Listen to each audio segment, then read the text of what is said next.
Hi friends, welcome to Sunita's kitchen. ನಾನು ತೋರಿಸ್ತಕ್ಕಂಥ ವಿಧಾನದಲ್ಲಿ ಮೂಲಂಗಿ ಪಲ್ಯ ಮಾಡಿಕೊಂಡ್ರೆ ಮೂಲಂಗಿ ಇಷ್ಟಪಡದೇ ಇರೋರು ಕೂಡ ಚೆನ್ನಾಗಿ ಇಷ್ಟಪಟ್ಟು ತಿಂತೀರಾ, ಅಷ್ಟು ಚೆನ್ನಾಗಿರುತ್ತೆ. ಬನ್ನಿ ಈ ಮೂಲಂಗಿ ಪಲ್ಯ ಹೇಗೆ ಮಾಡೋದು ಅಂತ ನೋಡೋಣ. ಬೇಕಾಗಿರೋ ಸಾಮಗ್ರಿಗಳು: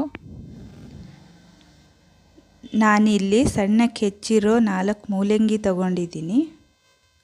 ಹೆಚ್ಚಿರೋ 1 ಟೊಮೊಟೊ, ಮೀಡಿಯಮ್ ಸೈಜ್ 1 ಈರುಳ್ಳಿ, ಜಜ್ಜಿಟ್ಟಿರೋ 1 ಗೆಡ್ಡೆ ಬೆಳ್ಳುಳ್ಳಿ, 1 ಸ್ಪೂನ್ ಉದ್ದಿನಬೇಳೆ, 1 ಸ್ಪೂನ್ ಜೀರಿಗೆ, 1/4 ಸ್ಪೂನ್ ಸಾಸಿವೆ, 2 ಹಸಿರು ಮೆಣಸಿನ್ಕಾಯಿ, ಸ್ವಲ್ಪ ಕರಿಬೇವು, ಸ್ವಲ್ಪ ಅರಿಶಿನ, ಕೊತ್ತಂಬರಿ, 1 ಸ್ಪೂನ್ ಅಚ್ಕಾರ, 1 ಸ್ಪೂನ್ ಧನಿಯಾ ಪುಡಿ. ಗ್ಯಾಸ್ ಮೇಲೆ ಒಂದು ಕಡಾಯಿ ಇಟ್ಟು ಅದಕ್ಕೆ ಒಂದು 4 ಸ್ಪೂನ್ ಎಣ್ಣೆ ಹಾಕ್ಕೋಬೇಕು. ಎಣ್ಣೆ ಬಿಸಿಯಾಗಿದೆ, ಸಾಸಿವೆ ಜೀರಿಗೆ ಹಾಕ್ಕೊಳ್ಳಿ. ಹಾಗೆ ಸ್ವಲ್ಪ ಕರಿಬೇವು, ಉದ್ದಿನಬೇಳೆ ಸ್ವಲ್ಪ ಫ್ರೈ ಮಾಡ್ಕೊಳ್ಳಿ. ಉದ್ದಿನಬೇಳೆ ಸ್ವಲ್ಪ ಕಲರ್ ಬರಬೇಕು. ಹಾಗೆ ಈರುಳ್ಳಿ ಹಾಕ್ಕೊಳ್ಳಿ.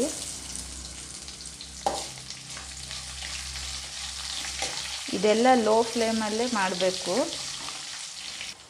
ಇದಕ್ಕೆ ಹಸಿರು ಮೆಣಸಿನ್ಕಾಯಿ ಹಾಕ್ಕೊಳ್ಳಿ, ಕಟ್ ಮಾಡಿರೋವಂಥದ್ದು.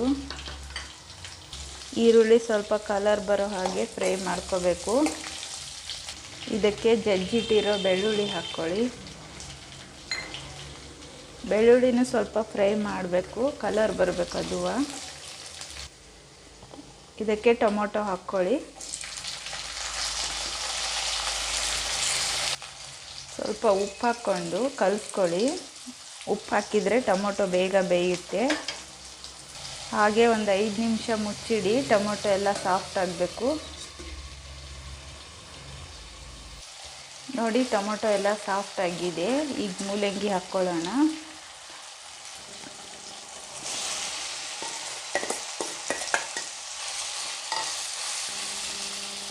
ಮೂಲಂಗಿ ಬೇಗ ಬೆಂದುಬಿಡುತ್ತೆ, ಹಾಗಾಗಿ ಟೊಮೊಟೊನ ಮೊದಲೇ ಚೆನ್ನಾಗಿ ಬೇಯಿಸ್ಕೋಬೇಕು. ಹಾಗಾದರೆ ಪಲ್ಯ ಚೆನ್ನಾಗಾಗುತ್ತೆ. ಈ ಪಲ್ಯ ಚಪಾತಿ, ರೊಟ್ಟಿ, ದೋಸೆ ಎಲ್ಲದಕ್ಕೂ ಚೆನ್ನಾಗಿರುತ್ತೆ. ನಮ್ಮ ಚಾನಲಲ್ಲಿ ಒಳ್ಳೆ ಪಲ್ಯಗಳು, ರಸಮ್ಮು, ಸಾಂಬಾರು ಎಲ್ಲ ವೆರೈಟಿ ರೆಸಿಪಿಗಳಿದೆ. ನಿಮಗಿಷ್ಟ ಆದರೆ ನೋಡಿ, ಲೈಕ್ ಮಾಡಿ, ನಮ್ಮ ಚಾನಲನ್ನು ಸಬ್ಸ್ಕ್ರೈಬ್ ಮಾಡ್ಕೊಳ್ಳಿ. ಸ್ವಲ್ಪ ಅರಿಶಿನ, ಹಾಗೆ ಅಚ್ಕಾರದ ಪುಡಿ, ಧನಿಯಾ ಪುಡಿ ಹಾಕ್ಕೊಳ್ಳಿ.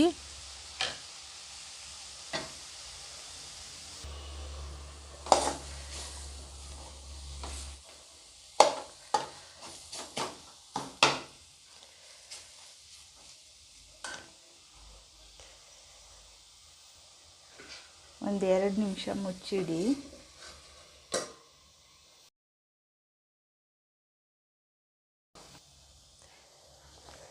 ಪಲ್ಯ ರೆಡಿಯಾಗಿದೆ. ಸ್ವಲ್ಪ ಕೊತ್ತಂಬರಿ ಹಾಕ್ಕೊಳ್ಳಿ. ಈಗ ಸರ್ವ್ ಮಾಡ್ಕೊಳ್ತೀನಿ.